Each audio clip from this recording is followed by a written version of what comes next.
গত শনিবার থেকে শুরু হয় সংঘাত মধ্যপ্রাচ্যের ১২০০ মাইল এলাকা জুড়ে ছড়িয়ে পড়েছে। গত শনিবার থেকে ইরান এবং তার প্রক্সি গোষ্ঠীগুলো বিভিন্ন লক্ষ্যবস্তুতে ১,০০০-এরও বেশি হামলা চালিয়েছে, যার লক্ষ্য ছিল আমেরিকা ও ইসরায়েলের যৌথ আক্রমণ মোকাবেলা করা।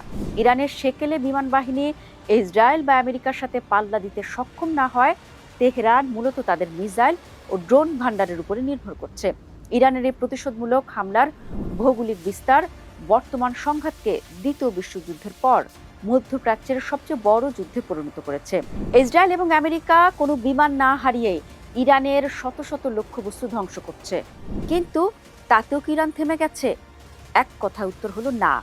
এখানেই শুরু হয়েছে আসল হিসাবের খেলা।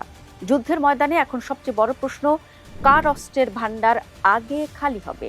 ইরান জানে তারা সরাসরি আকাশযুদ্ধে আমেরিকা বা ইসরায়েলের ধারের কাছেও নেই, তাই তাদের কৌশল হলো ঝাঁক বেঁধে আক্রমণ করা, একসাথে শত শত সস্তা ড্রোন আর মিসাইল ছুড়ে দেওয়া।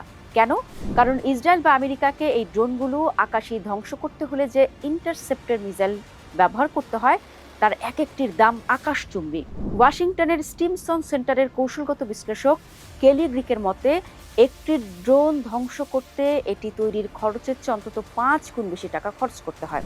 অর্থাৎ ইরান যদি ১ টাকা ড্রোন পাঠায়, তা ঠেকাতে আমেরিকার মিত্রদেশগুলোকে ৫ টাকা খরচ করতে হচ্ছে।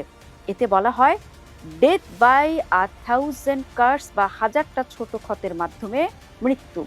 ইরান চাইছে বড় কোনো হামলা না করে ছোট ছোট হামলা চালিয়ে প্রতিপক্ষের দামি অস্ত্রের মজুত এবং মনোবল দুই শেষ করে দিতে।